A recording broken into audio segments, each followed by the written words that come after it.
Welcome to Vishnu IAS academy. మనం జాతీయ ఆదాయానికి నేషనల్ ఇన్కమ్కి సంబంధించిన ఏపీపీఎస్సీ గ్రూప్ 2లో భాగంగా అప్డేట్ ఎకానమీ, దానిలో భాగంగా నేషనల్ ఇన్కమ్కి సంబంధించిన అంశాల గురించి మాట్లాడుతున్నాం. నిన్న కొంతసేపు నేషనల్ ఇన్కమ్కి సంబంధించిన అప్డేట్ ఎకానమీలో కొన్ని అంశాలు చర్చించినాం. ఈరోజు కొన్ని అంశాలు చూస్తే నేషనల్ ఇన్కమ్కి ఎక్కువగా ప్రాధాన్యత ఇవ్వడం జరుగుతుంది ఎగ్జామ్స్లో. ఎందుకు అంటే టీజీపీఎస్సీ ఇటీవల నిర్వహించిన టీజీపీఎస్సీ గ్రూప్ 2 ఎగ్జామ్లో కానీ గ్రూప్ 3 ఎగ్జామ్లో కానీ నేషనల్ ఇన్కమ్ పైన ప్రశ్నలు ఎక్కువ వచ్చినాయి. ఏపీపీఎస్సీలో కూడా వచ్చే అవకాశం ఉండొచ్చు. ఏపీపీఎస్సీకి సంబంధించిన గ్రూప్ 2 ఎకానమీలో భాగంగా నేషనల్ ఇన్కమ్కి అప్డేట్ ఎకానమీ ప్రజెంట్ ఏమేమి ఉందో అవి చూస్తే, మనం నిన్న తలసరి ఆదాయానికి సంబంధించిన అంశాలు మాట్లాడుకున్నాం. ఈ తలసరి ఆదాయానికి సంబంధించిన అంశాల్లో భాగంగా ఇండియా యొక్క సగటు తలసరి ఆదాయంతో పోల్చిస్తే భారతదేశంలోని రాష్ట్రాల తలసరి ఆదాయాలు ఏ విధంగా ఉన్నాయనేది ఒకసారి చూస్తే, ఇండియా సగటు తలసరి ఆదాయం కన్నా తెలంగాణ, ఆంధ్రప్రదేశ్ తలసరి ఆదాయం అధికం. అంటే ప్రస్తుతం మన రాష్ట్రం గురించి చూడాలి కాబట్టి ఇండియా తలసరి ఆదాయం కన్నా ఆంధ్రప్రదేశ్ యొక్క తలసరి ఆదాయం అనేది అధికంగా ఉంది. అంటే ఆప్షన్స్లో ఇది కూడా రావచ్చు. అంటే ఇండియా యొక్క సగటు తలసరి ఆదాయం కన్నా ఆంధ్రప్రదేశ్ యొక్క పర్ క్యాపిటా ఇన్కమ్ అనేది అధికంగా ఉందా, తగ్గుదల ఉందా, ఎక్కువగా ఉందా, స్థిరంగా ఉందా అనే ఆప్షన్ రావచ్చు. కాబట్టి ఇది కూడా చూసుకోవాలి. ఇప్పుడు 2023 ఆర్థిక సర్వే ఆధారంగా, కాకపోతే 2023 ఆర్థిక సర్వే ఆధారంగా 2021-22 2021-22 ప్రస్తుత ధరల యొక్క డాటా వచ్చింది మనకి ఇక్కడ. కానీ 2023 ఆర్థిక సర్వేలో భాగంగా ఇచ్చిన అంశం ఏంటిది? 2021-22 ప్రస్తుత ధరల ఆధారంగా తలసరి ఆదాయం ప్రకారము భారతదేశంలోని రాష్ట్రాల యొక్క ర్యాంకులు ఒకసారి చూస్తే, భారతదేశంలోని రాష్ట్రాల యొక్క ర్యాంకులు ఒకసారి చూస్తే ఏ విధంగా ఉన్నాయంటే, ర్యాంకులు పర్ క్యాపిటా ఇన్కమ్, ర్యాంకులు పర్ క్యాపిటా ఇన్కమ్ మొదటి స్థానంలో గోవా రాష్ట్రం ఉంది.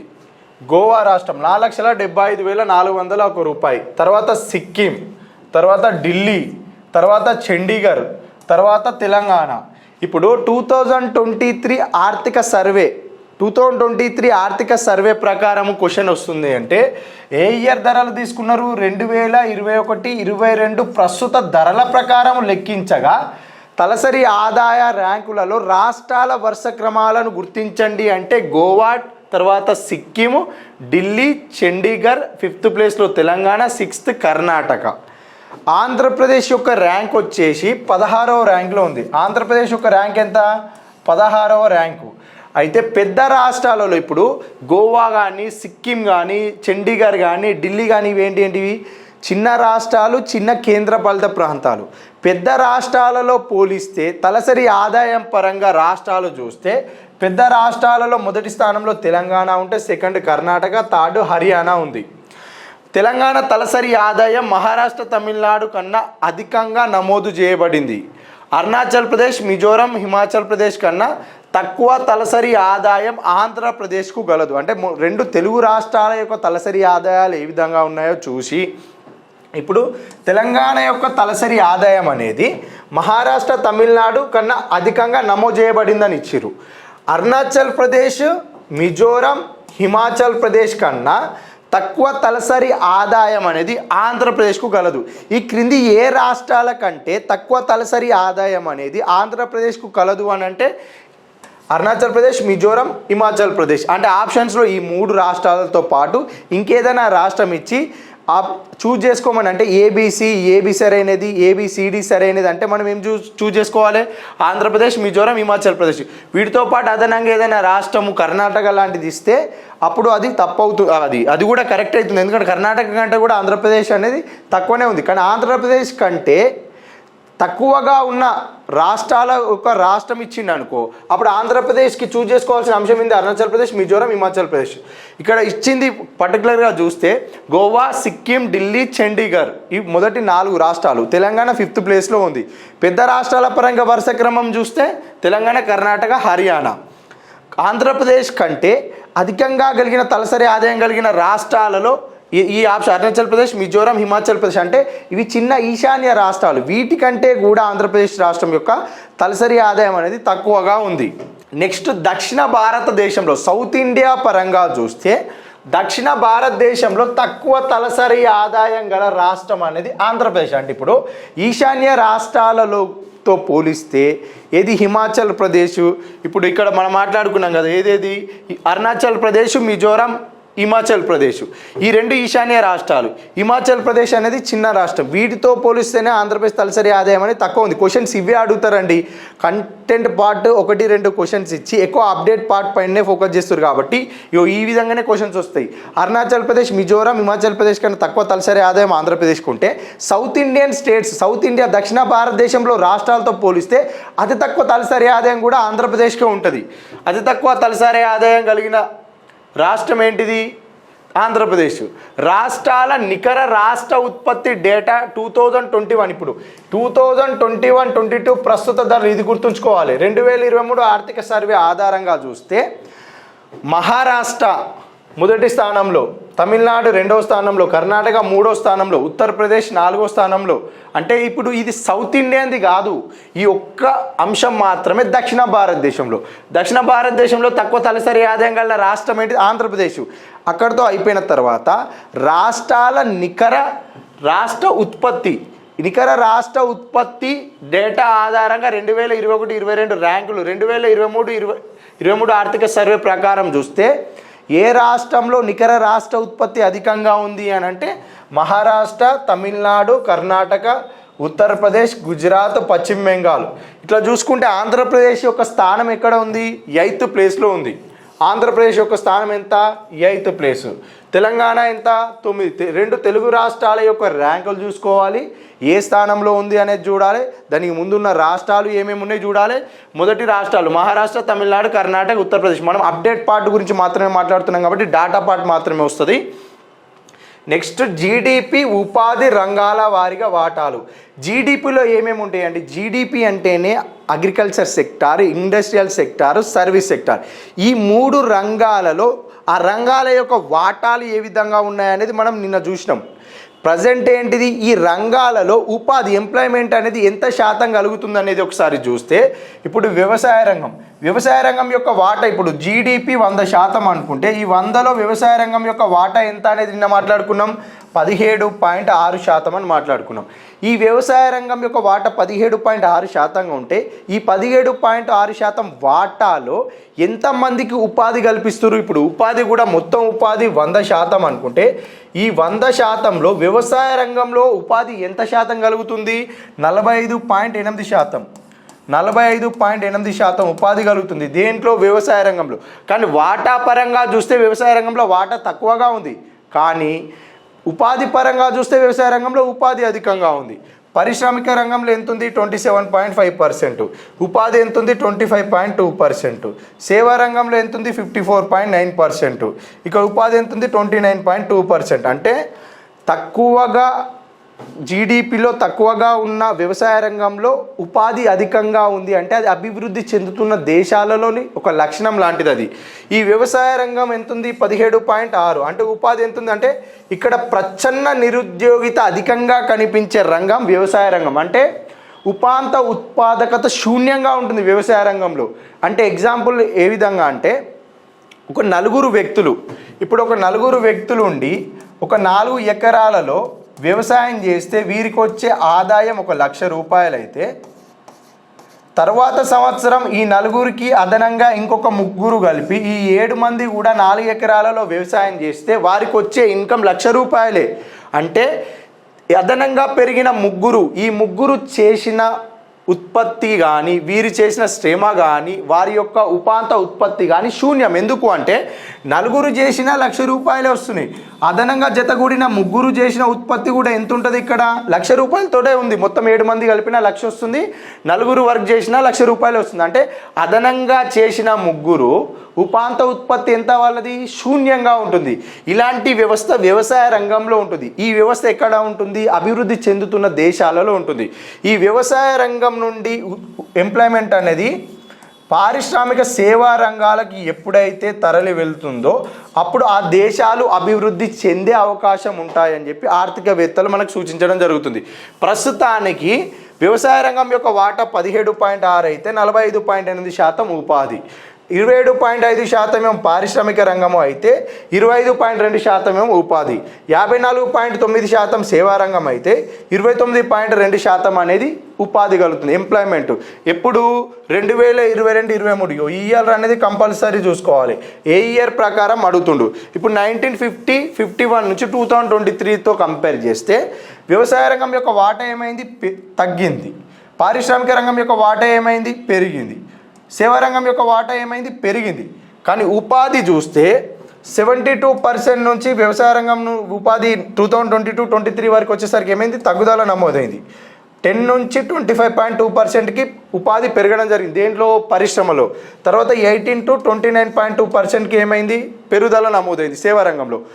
1950-51తో పోలిస్తే 2022-23 వరకు ఉపాధి వాటా వ్యవసాయ రంగంలో ఏమైంది, తగ్గుదల నమోదైంది. పారిశ్రామిక రంగంలో పెరుగుదల నమోదైంది, సేవా రంగంలో పెరుగుదల నమోదైంది. కానీ ప్రస్తుతానికి చూసుకుంటే వ్యవసాయ రంగంలోనే అధికంగా ఉపాధి ఉంది. క్వశ్చన్ ఏ రూపంలో ఇచ్చినా క్లారిటీ తోటి మనం కాన్సెప్ట్ నేర్చుకుంటే ఆన్సర్ చేయడానికి అవకాశం ఉంటుంది. ఈ ఇయర్తో కంపేర్ చేస్తేనేమో వ్యవసాయ రంగంలో ఉపాధి వాటా తగ్గింది. ఓన్లీ ఈ ఇయర్కి సంబంధించిన 3 రంగాలను కంపేర్ చేసి క్వశ్చన్ అడిగితే వ్యవసాయ రంగంలో అధికంగా ఉంది. ఇప్పుడు 17.6% వ్యవసాయ రంగం యొక్క వాటా, 45.8% ఎంప్లాయ్మెంట్ రంగం యొక్క వాటా. ఇది క్లారిటీగా ఉండాలి. నెక్స్ట్ ఏంటిదంటే ఇప్పుడు IMF అంచనాలు 2024 డేటా. ఇంటర్నేషనల్ మానిటరీ ఫండ్ 2024 ప్రకారము IMF అంచనాలలో ప్రపంచంలో అతిపెద్ద ఆర్థిక వ్యవస్థ కలిగిన దేశాలను గుర్తించండి అనే క్వశ్చన్ వస్తే అప్పుడు USA మొదటి స్థానంలో, చైనా రెండవ స్థానంలో, జర్మనీ, జపాన్, ఇండియా ప్రస్తావనకి వస్తే ప్రపంచంలో 5వ అతిపెద్ద ఆర్థిక వ్యవస్థగా ప్రస్తుతం మన ఇండియా కొనసాగడం జరుగుతుంది. ఈ ఇండియా యొక్క వ్యవస్థ ఏ విధంగా ఉంది అని అంటే $3.94 ట్రిలియన్ ప్రపంచంలో 5వ అతిపెద్ద ఆర్థిక వ్యవస్థగా ప్రస్తుతం ఇండియా కొనసాగుతుంది. ప్రపంచ ఆర్థిక వ్యవస్థలో ఇండియా యొక్క వాటా ఎంత, 3.37%. ట్రిలియన్ డాలర్ల పరంగా అడిగితే $3.94 ట్రిలియన్. మొత్తం ఆర్థిక వ్యవస్థలో ఇండియా యొక్క వాటా ఎంత, 3.37%. ప్రపంచంలో అతిపెద్ద ఆర్థిక వ్యవస్థ కలిగిన దేశాల వరుస క్రమాన్ని గుర్తించండి. USA, China, Germany, Japan, India. ప్రపంచ ఆర్థిక వ్యవస్థలో ఇండియా యొక్క స్థానం ఎంత, 5th ప్లేస్లో ఉంటుంది ఇండియా. మనం ఏంది అప్డేట్ పార్ట్ గురించి మాట్లాడుతున్నాం కాబట్టి క్వశ్చన్ ఏ విధంగా వస్తుందో అదే ఏరియాలో మనం ఫోకస్ చేస్తాం. ఇప్పుడు ఇండియా అనేది ఎన్నో స్థానంలో ఉంది, 5th ప్లేస్లో ఉంది ఇండియా. నెక్స్ట్ తలసరి ఆదాయము. IMF అంచనా ప్రకారం 2024లో ఇండియా యొక్క తలసరి ఆదాయం పర్ క్యాపిటల్ ఇన్కమ్ ఎంత ఉంది, $2,730 ఉంది. అమెరికా ఆర్థిక వ్యవస్థ యొక్క తలసరి ఆదాయం ఎంత, $85,370 అయితే ఇండియా ఆర్థిక వ్యవస్థ యొక్క తలసరి ఆదాయం ఎంత, $2,730 అనేది ఇండియా ఆర్థిక వ్యవస్థ యొక్క తలసరి ఆదాయం. ఎవరి అంచనా ప్రకారము, IMF అంచనా ప్రకారము. క్వశ్చన్లో IMF ఇచ్చిండా, వరల్డ్ బ్యాంక్ ఇచ్చిండా అనేది క్లారిటీగా చూసుకోవాలి. ఎందుకు అని అంటే వరల్డ్ బ్యాంక్ అంచనా ప్రకారం ఒకలా ఉంటుంది, IMF ప్రకారం ఒకలా ఉంటుంది, GDP ప్రకారం అంచనా వేస్తే ఒకలా ఉంటుంది, పర్చేసింగ్ పవర్ ప్యారిటీ ప్రకారం చేస్తే ఒక రకమైన ర్యాంక్ వస్తుంది. మొత్తంగా క్వశ్చన్ ప్రపంచ ఆర్థిక వ్యవస్థలో ఇండియా యొక్క స్థానం ఎంత అంటే 5వ స్థానం. ఇది గుర్తుంచుకుంటే చాలు. ఎన్ని డాలర్లు అంటే $2,730. ఎన్ని ట్రిలియన్ డాలర్లు అంటే $3.94 ట్రిలియన్. తలసరి ఆదాయం అంటే $2,730. ప్రపంచ ఆర్థిక వ్యవస్థలో వాటా ఎంత అంటే 3.37%. మొదటి 5 దేశాల వరుస క్రమము, ఆరోహణ క్రమము, అవరోహణ క్రమం ఇలాంటివి గుర్తుంచుకుంటే చాలు. పర్చేసింగ్ పవర్ ప్యారిటీ ఆధారంగా దేశ ఆర్థిక వ్యవస్థను పరిశీలిస్తే భారతదేశం యొక్క ర్యాంక్ ఏ విధంగా ఉంది. ఇప్పుడు ఇందాక IMF ఆధారంగా ప్రపంచ ఆర్థిక వ్యవస్థలో భారతదేశం యొక్క స్థానం ఎన్నో స్థానం, 5వ స్థానం అని మాట్లాడుకున్నాం.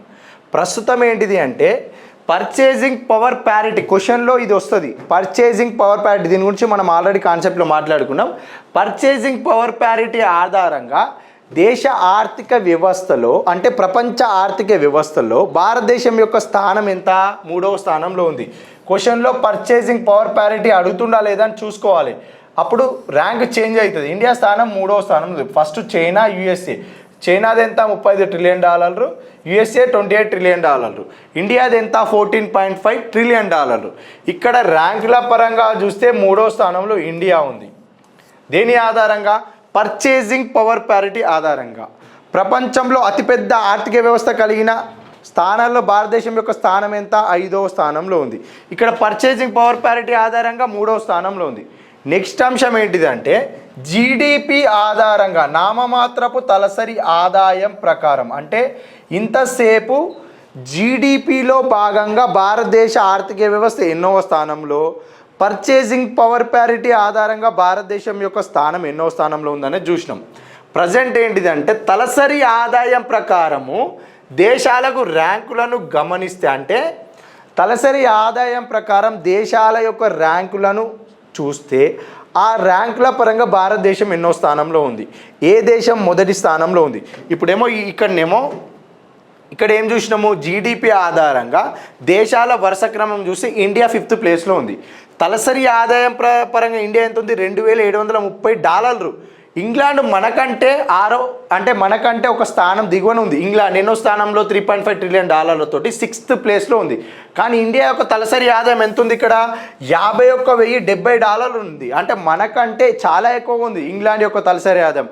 ఈ తలసరి ఆదాయం పరంగా చూస్తే ఇంగ్లాండ్ కంటే ఇండియా తక్కువ ఉంటుంది కదా. ఇట్లా తక్కువగా ఉన్న దేశాలలో ఇండియా యొక్క ర్యాంక్ ఎంత అంటే ఇప్పుడు జీడిపి ఆధారంగా దేశాల వరుస క్రమము, నెక్స్ట్ పర్చేసింగ్ పవర్ ప్యారిటీ ఆధారంగా దేశాల వరుస క్రమము, ఆ తర్వాత తలసరి ఆదాయం వరుసగా చూస్తే దేశాల వరుస క్రమం చూడ. అంటే ర్యాంకులు క్వశ్చన్లో జీడిపి పరంగా అడుగుతున్నారా, పర్చేసింగ్ పవర్ ప్యారిటీ పరంగా అడుగుతున్నారా, తలసరి ఆదాయం పరంగా అడుగుతున్నారా? అంటే పర్చేసింగ్ పవర్ ప్యారిటీ ప్రకారం దేశ ర్యాంక్ ఒక రకంగా ఉంటుంది, జీడిపి ప్రకారం ఒక ర్యాంక్ ఉంటుంది, పర్ క్యాపిటల్ ఇన్కమ్ ప్రకారం ఒక ర్యాంక్ వస్తుంది. అంటే ఇక్కడ జీడిపి ప్రకారం మొదట యుఎస్ఏ, చైనా, జర్మనీ ఉంది. నెక్స్ట్ పర్చేసింగ్ పవర్ ప్యారిటీ ప్రకారం చూస్తే చైనా మొదటి స్థానంలో, తర్వాత యుఎస్ఏ ఉంది, 3rd ప్లేస్ ఇండియా. ఇప్పుడు నెక్స్ట్ అంశం ఏంటిది? పర్ క్యాపిటల్ ఇన్కమ్ ప్రకారం, తలసరి ఆదాయం ప్రకారం దేశాల యొక్క వరుస క్రమాన్ని చూస్తే దేని ఆధారంగా?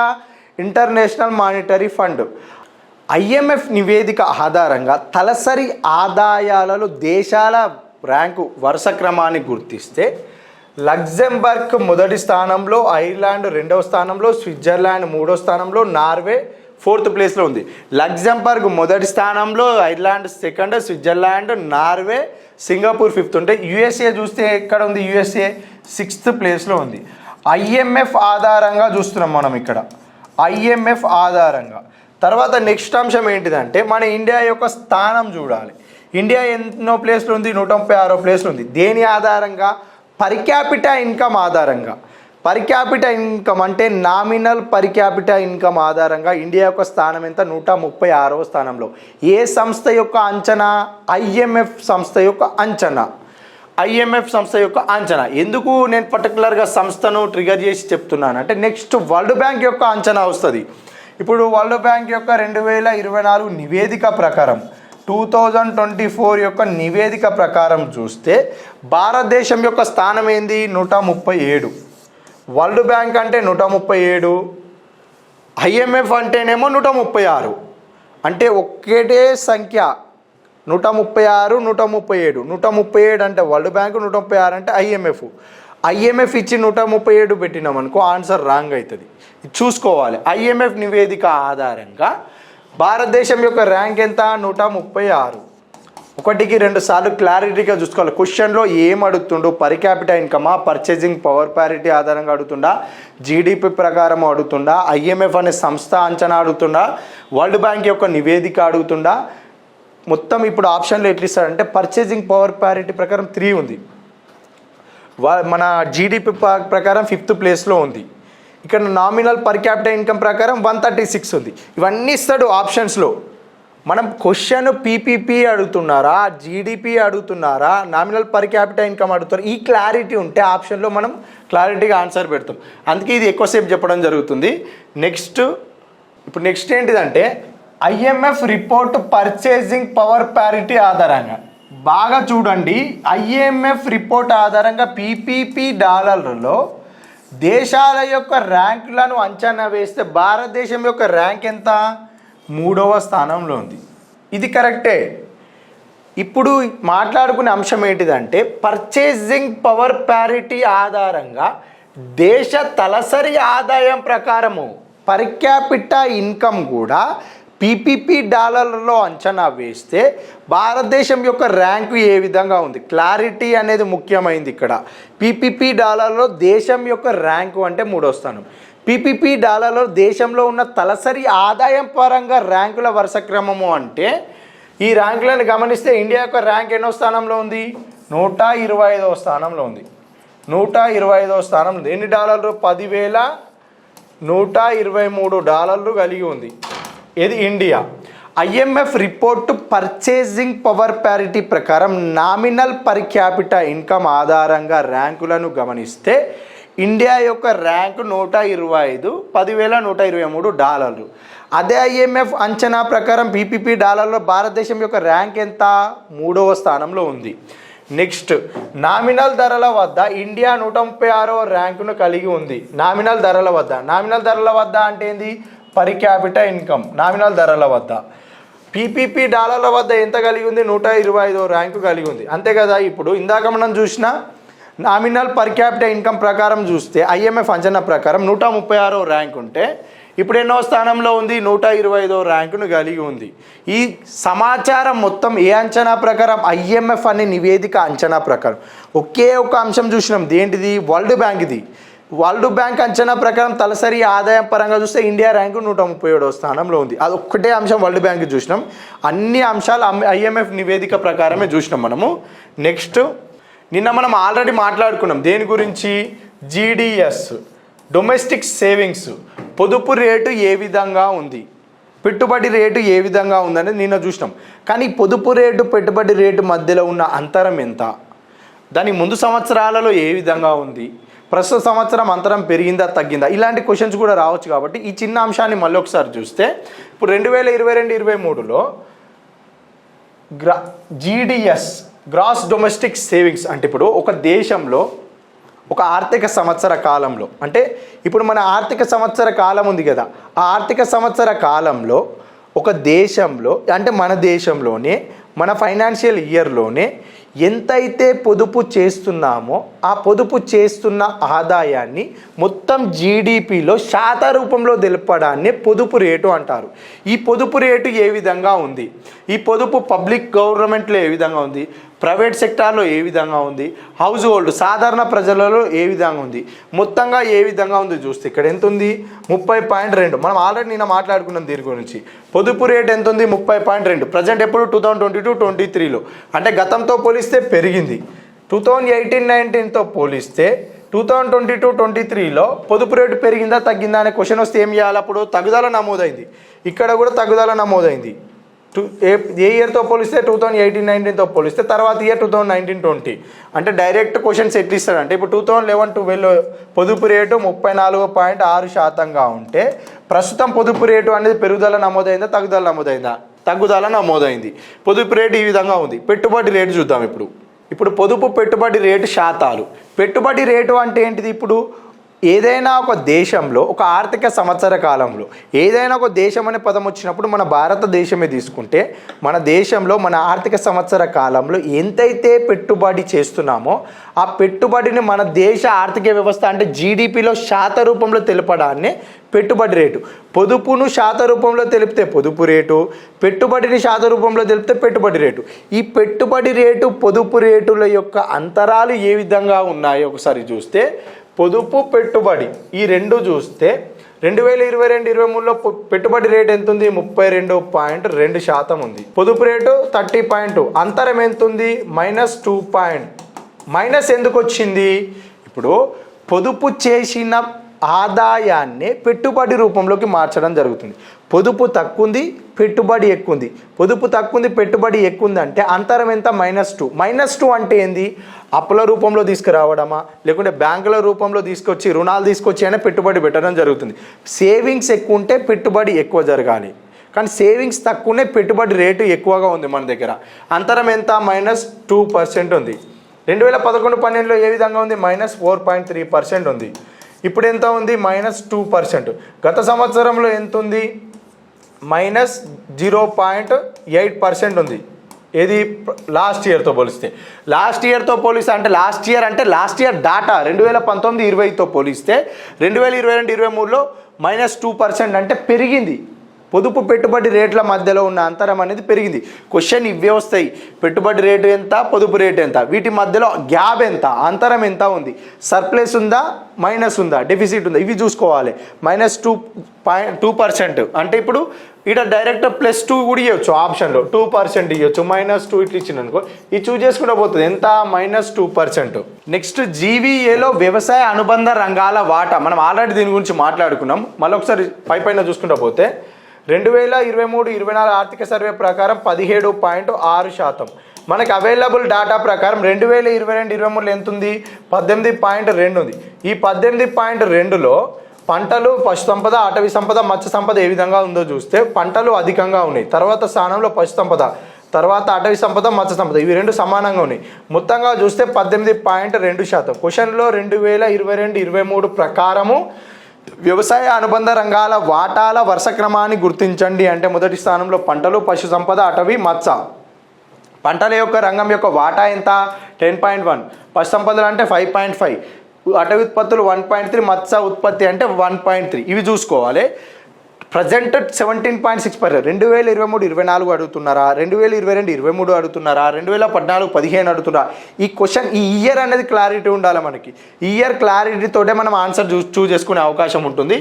నెక్స్ట్ అంశం వచ్చేసి వ్యవసాయ అనుబంధ రంగాల వృద్ధి రేటు. ఏ ఇయర్కి ఆ ఇయర్కి వ్యవసాయ అనుబంధ రంగాల వృద్ధి రేటు ఏ విధంగా ఉందో చూస్తే 2023-24లో వ్యవసాయ అనుబంధ రంగాల వృద్ధి రేటు ఎంత, 1.4% ఉంది. ఎప్పుడు 2023-24లో. 2022-23లో ఎంత ఉంది, 4.7%. అంటే గత సంవత్సర డేటాతో పోలిస్తే ప్రస్తుత సంవత్సరానికి వ్యవసాయ రంగంలో వృద్ధి రేటు పెరుగుదల నమోదైంది, తగ్గుదల నమోదైంది. ఎంతకి 4.7 నుంచి 1.4. 2021-22లో ఏ విధంగా ఉంది, 2020 అంటే ఇప్పుడు క్వశ్చన్ ఎట్లా వస్తుంది అంటే ఈ 4 సంవత్సరాలు ఇస్తాడు, క్రింది ఏ సంవత్సరంలో వ్యవసాయ రంగం యొక్క వృద్ధి రేటు అధికంగా ఉంది అని క్వశ్చన్ వస్తే ఏం చేయాలి, అప్పుడు 4.7% అనేది అధికంగా ఉంది. ఏ ఇయర్లో అధికంగా ఉంది, 2022-23లో.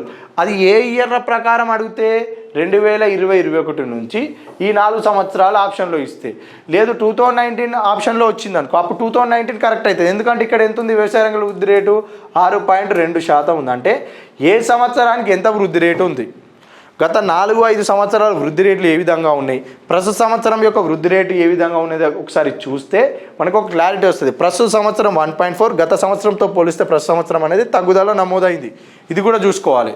నెక్స్ట్ ఈ వ్యవసాయం అంటే ఇప్పుడు జీడిపికి సంబంధించిన అంటే నేషనల్ ఇన్కమ్కి సంబంధించిన అప్డేట్ పార్ట్ వరకు మ్యాక్సిమం చూసినాము. నెక్స్ట్ వ్యవసాయ రంగంలో అప్డేట్ ఎకానమీ ఏముంది, దానికి సంబంధించిన ఎగ్జామ్ ఓరియంటేషన్ అంటే ఎగ్జామ్లో ఏ విధంగా క్వశ్చన్స్ వస్తాయి అనేది మనం నెక్స్ట్ క్లాస్లో చూద్దాము. Thank you.